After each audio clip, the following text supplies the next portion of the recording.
नमस्कार। आज मैं फरीदाबाद के अंदर आया हूँ। फरीदाबाद में हमारी मेयर प्रत्याशी निशा दलाल फौजदार जी और हमारे 16 कैंडिडेट इनके पक्ष के अंदर चुनाव प्रचार की योजना बनाने के लिए, चुनाव प्रचार समिति का गठन करने के लिए, बीजेपी ने जो भ्रष्टाचारी व्यवस्था फरीदाबाद के अंदर बना के रखी उसका जनता के सामने लाने के लिए, जिस प्रकार से हमारी पहली जो मेयर की उम्मीदवार डॉक्टर नीतू मान थी, जिनके साथ साजिश करके इनके नॉमिनेशन को रद्द कराया गया। मामला हालांकि हाईकोर्ट के अंदर विचाराधीन है, परंतु डॉक्टर नीतू मान की कवरिंग कैंडिडेट थी हमारी निशा दलाल फौजदार जी। डॉक्टर नीतू मान ने कहा कि नहीं, अब चुनाव को गति से लड़ना है, कानूनी कार्रवाई चलती रहेगी, परंतु हमारे मेयर की फाइनल उम्मीदवार निशा दलाल फौजदारी रहेंगी। और ये पूरी मेहनत के साथ, पूरी ताकत के साथ हमारे सारे साथी, आज राजेंद्र शर्मा जी, नीतू जी, हमारे चंदीला जी आभास जी, अमन गोयल जी, रविंद्र फौजदार जी, सारे भीम जी, जितने भी लोग यहाँ पर बैठे हुए हैं। और अभी इसके बाद हमारी एक मीटिंग रखी है, उस मीटिंग के अंदर हम सारे के सारे उम्मीदवार बैठेंगे और एक एक साथी को एक एक वार्ड की जिम्मेदारी दी जाएगी, ताकि उस वार्ड को जीतने की और हारने की जिम्मेदारी फिर उस व्यक्ति की तय हो। वो व्यक्ति उस बात के लिए स्वयं जिम्मेदार रहेगा कि वहाँ से मेयर को भी जिताना है उस वार्ड से, और उस वार्ड से हमने अपने पार्षद को भी जिताना है। फरीदाबाद के अंदर भारतीय जनता पार्टी ने पूरा भ्रष्टाचार का खेल खेला, काम हुए नहीं और कागजों के अंदर पेमेंट कर दी। जब आम आदमी पार्टी ने शोर मचाया, जुलूस निकाले, तब कुछ अधिकारी अंदर कर दिए, कुछ छोटी मछलियां अंदर कर दी, परंतु किस मंत्री के संरक्षण के अंदर ये भ्रष्टाचार हुआ, वो मगरमच्छों पे आज तक कोई उंगली नहीं की। फरीदाबाद निगम की मैं कार्रवाई बता दूं, इन्होंने पूरा का पूरा ये जो हमारे प्रवासियों की झुग्गियां थी यहाँ पे, इसको तोड़ दी। उसमें हमारे और हमारे साथियों के साथ बहुत मुकदमे भी बने खोरी गांव को, परंतु वहां पे जो आलिशान फार्म हाउस बने हुए थे उन पे आज तक कोई उंगली नहीं उठी। हालांकि सुप्रीम कोर्ट ने जो ऑर्डर दिया था वो सबके लिए था।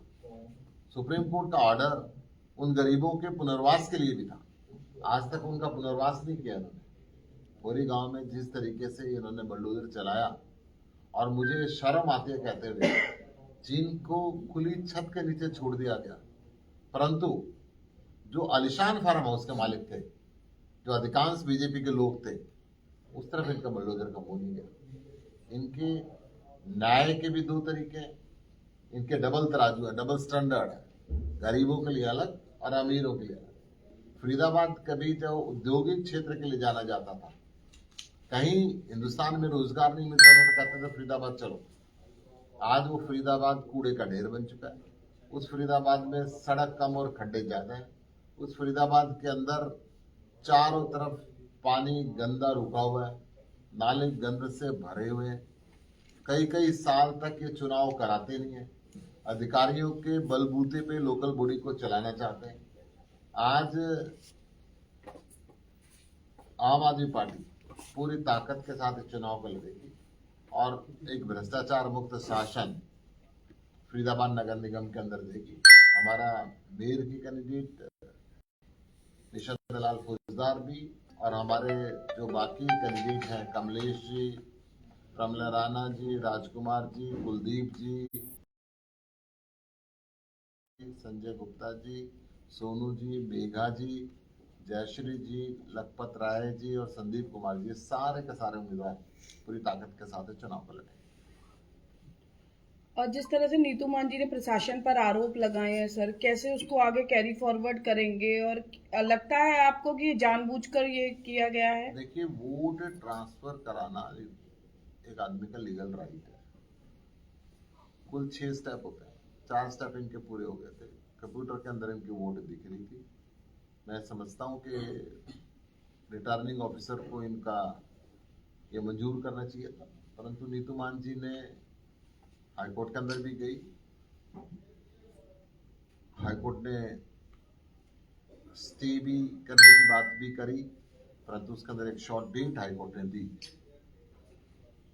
परंतु नीतू मान जी ने खुद ये कहा कि हम इस लड़ाई को बाद में लड़ेंगे।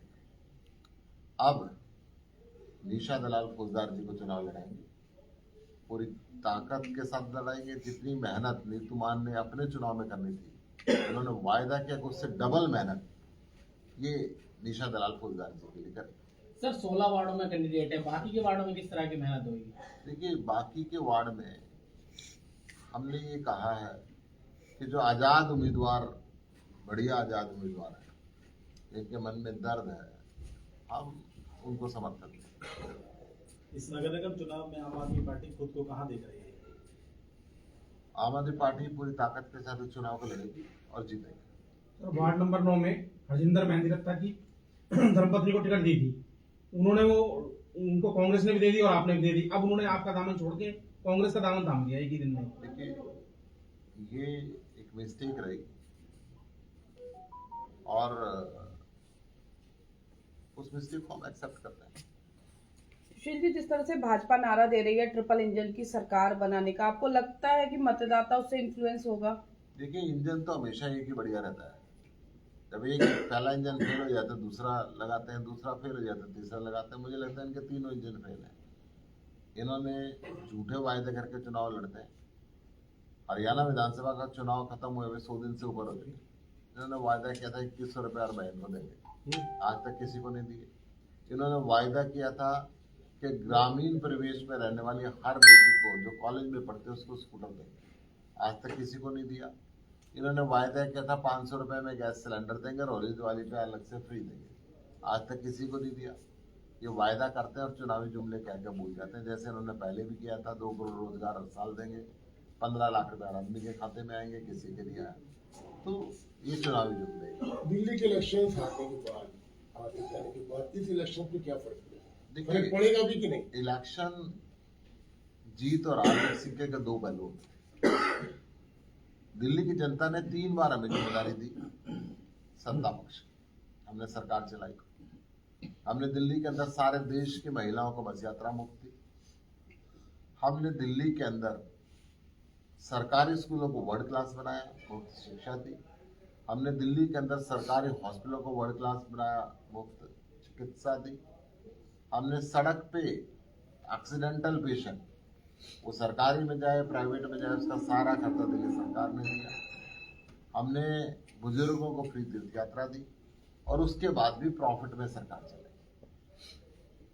आज भाजपा की 21 राज्यों में सरकार है, 21 की 21 जगह घाटे की सरकार है और कहीं कुछ मुफ्त नहीं। मैं कह रहा हूँ ये पैसा जाता ना है, ये एक विचारणीय विषय है। देश के लोग इस बात को सोच रहे हैं। परंतु दिल्ली के अंदर आज ये सच्चाई है कि सबको पता है कि बीजेपी ने हमारी हर कॉन्स्टिट्यूएंसी से वोट कटवाई। अरविंद केजरीवाल जी की कॉन्स्टिट्यूएंसी से लगभग 14,000 वोट कटवाए। 1 लाख की कॉन्स्टिट्यूएंसी में 14,000 हमारे वोटर कटवाए। हमने इलेक्शन कमीशन को एक रिपोर्ट दी कि ये लोग यहाँ रह रहे हैं परंतु वोट कटवाए। और जितने एमपी सब की कोठियों के अंदर 100, 200 वोट बनवा दी गई डुप्लीकेट, 11-12 हजार वोट नहीं बनवा दी गई। फिर भी इनका पेट नहीं भरा, धनबल का इस्तेमाल किया, पुलिस बल का इस्तेमाल किया, कहीं साड़ी बांटी गई तो कहीं जूते बांटे गए। उसके बाद भी जब इनको लगा के आ रहे हैं तो पुलिस का इस्तेमाल किया गया। देश के आधे से ज्यादा एमएलए, देश के आधे से ज्यादा सांसद, पूरी भारत सरकार और आधे से ज्यादा राज्यों के इनके मुख्यमंत्री दिल्ली में थे। मैं कहता हूं कांग्रेस के शासन में इंदिरा गांधी उनकी सबसे बड़ी नेता आज तक की हुई है, वो भी चुनाव हारी थी। बीजेपी के अंदर आज तक इनके सर्वमान्य नेता अटल बिहारी वाजपेयी हुए, वो भी चुनाव हारे थे। राजनीति के अंदर चुनाव हारना और जीतना कोई विशेष बात नहीं है। पहले हमें जिम्मेदारी दी गई थी सत्ता पक्ष की, तो हमने सरकार चलाई, बहुत खूबसूरत तरीके से चलाई, सारे देश ने देखा। अब हमें विपक्ष की जिम्मेदारी दी गई है, विपक्ष का रोल भी हम पूरी ताकत के साथ निभाएंगे। जनता के मुद्दे, हाईकोर्ट जनता का के सामने। डिसीजन यदि आ जाता है आपके पक्ष में तो क्या सिनेरियो रहेगा? क्या दोबारा अब से ये कोई फैसला आए, नीतू मान जी ने तय किया है कि अब ये अपने आप को विड्रॉ करती हैं और निशा दलाल फौजदार जी के लिए अपने से भी ज्यादा ताकत से काम करेगी और पूरी पार्टी फरीदाबाद की लोकल टीम ने इनके फैसले का स्वागत किया है और इनके साथ मिलके निशा दलाल फौजदार जी के लिए ये लड़ाई हम लड़ेंगे। सुशील जी, जैसे आपने कहा कि कार्यकर्ताओं की जिम्मेदारी जवाबदेही तय करने के लिए आए हैं, आपको नहीं लगता हफ्ता भर चुनाव मतदान में रह गया है कि थोड़ा सा देर कर दी, कैडर को और पहले मजबूत करने की जरूरत थी? ये कैडर ने ही कैंडिडेट खड़े किए, ये सारा इनिशिएटिव लोकल टीम का है। अभी तक ये सामूहिक तौर पे काम कर रहा है, परंतु आज मैं चाहता हूं कि हम एक एक वार्ड पे हमारे एक एक लीडर की ड्यूटी लगाएं और वो चुनाव को जिताए। गुप्ता जी, चुनाव प्रचार के लिए आपकी ओर से कौन कौन से चेहरे बढ़ेंगे? जैसे जैसे कैंडिडेट बुलाएंगे ऐसे ऐसे हमारे दिल्ली के विधायक, पंजाब के विधायक सब यहाँ पे आएंगे प्रचार में।